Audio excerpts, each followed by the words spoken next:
Okay. It's morning. I decided I was going to show people that I knew how to do a flower arrangement. I had my coffee. I'm motivated now. So I'm taking what is basically one of my favorite roses of all time. It's called Nina, N-I-N-A. It's this really pretty, rich, intense orange, which I love orange flowers. And what I'm going to do, I've already cleaned the flowers, but I want to get rid of these thorns because they hurt. I'm going to do this like simple technique. It's a spiral, they call it, which means basically you're making a pattern with the way that you put your flowers in your hand, so that in the end you end up with a bouquet that's kind of like domed and rounded, which is pretty much my favorite type of arrangement as far as when it's like one kind of flower. So I'm just going to make this little thing where I have like make an X right here with two. And I'm going to take a third one, and I'm cleaning these as I go. And then add one more. So now I have three. Let's see this here. Now, the technique is when you do this, oh my God, I almost knocked my table over. You got to add them. Think of it as like the bouquet is here, I'm here. I want to add everything so that when I put it into the bouquet, it's the same angle and in between me and the flowers each time. So I gotta get these thorns off because they keep stabbing me. It hurts. Try to find roses that my cat is going insane right now. She wants to jump on this table so bad. It's so funny. So me, the flowers, take the rose and add it, and I'm leaning it this way, and that's the way I'm going to do it every single time. Watch. Add there.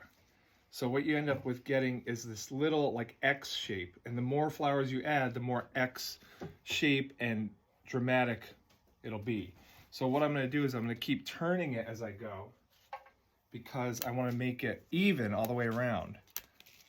So again, flowers, me, add the flower at the same angle. And, okay, another one. And I'm going to turn it so that I get evenness around the bouquet. You can do this with a million different flowers, but I just like to do this look with roses because they're so, the heads are so big on them, and they actually end up with that dome that's like just perfect. But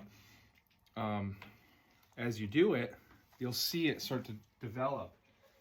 And it's a really good technique to learn like basic principles of design, because once you're done with the bouquet, you can actually like adjust it as you go, which is really nice, because sometimes you make flower arrangements.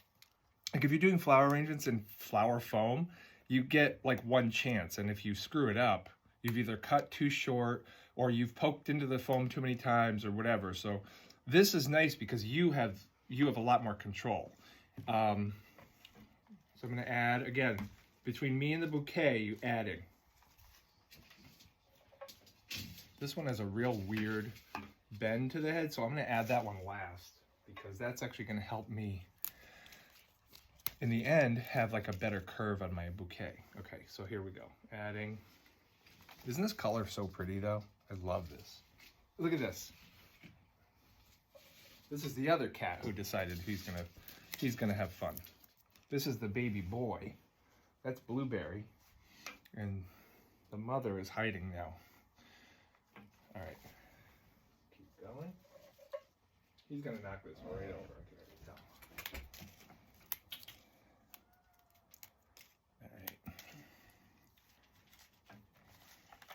Keep going like this. See how the X is forming right here? All right. Yeah, I know. It's exciting when I make flower. Look at him playing. He's so funny. And a pain in the ass. All right. Keep adding. I'm not taking every single leaf off, but probably in the end I might go ahead and do that, because I'm going to end up putting this into a vase, and I really don't want any of the foliage to go down into the water. So, oops, so I'm going to probably do that. So as I go, you see how you're getting this like rounded bouquet, but by nature, it's actually turning into like a dome, which is perfect. And stop. Two dozen, basically you get 25 roses in a bunch when you buy them at a wholesaler.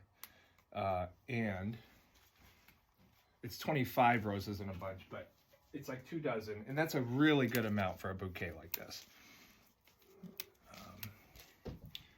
Keep adding, we go. We got about 6 more to go. If you're nimble with your flowers, and you can hold this pretty loosely, so you don't, it looks kind of like ratty and kind of off right now, but once I finish, I can actually adjust these as I want to, because I have the control in my hand.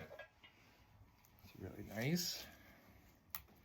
Turn these off. These thorns aren't too bad. There are some roses that the thorns are atrocious and they hurt like hell. And when they get stuck in your skin, they break off and you end up with a sore for 2 weeks. But these aren't horrible. Again, the name of this rose is Nina. It's my favorite. Well, one of my favorites. I love a lot of different roses, but this one's really pretty.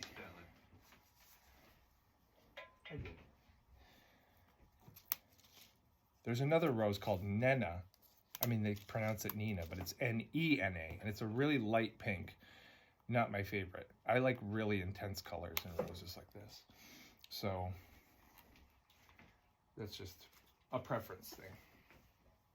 Okay, so that's 24. And that last one that was kind of wonky, I'm gonna throw this one in too. After you do a little bit of practice here, you're gonna find that this gets easier. It feels like there's a lot going on, but look at how easy and nice this looks. It's like kind of ergonomic almost, the way you can hold it. Okay, so look how easy and even that is. And then I'm gonna cut these shorter. I love these clippers. These are from Sakagen. Great company that does really good clippers and knives and all that stuff for floral work. So if you look, you can see there's this like sort of spiral going on. And then as you want to, you could adjust these so that they can be like totally perfect and flat and mounded, you know, kind of like that,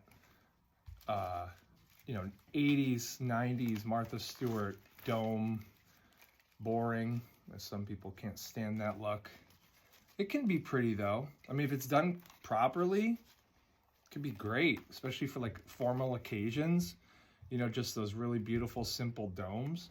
But I like when things have a little bit of depth to them, so I kind of go in and out with these, and I want almost to like showcase the difference that each flower you can see has like a little bit of a personality. Like this one is darker than these, and this one is lighter and more open. But what I'm gonna do is take a little rubber band, wrap it around a couple of the stems. Whoops, like this, okay? And this is like not a like incredibly cool technique, but it does help. Is you wrap it around a couple stems, you wrap it back around the arrangement of flowers where your hand is, and then re-loop it on a couple other stems. And what's gonna happen is it kind of like cinches and keeps everything in place for a good amount, where you're like, if you want to, I mean, technically, if I was gonna do this tight enough, I could make this stand on its own, but I'm not going that route today. But I do want to put it in this little vase here, which I love. It's really extremely thick glass. I just have to measure the stem length, because it never looks nice when you put an arrangement in a vase and the stems don't touch the bottom of the vase. Kind of looks shitty, in my opinion. But let's see if this worked. Yeah. So that's the vase with the flowers in it. Okay. And it, you know, people are gonna rake me over the coals for, oh, that's not being a florist. You have to have this, you have to have that. Trust me, people like this look.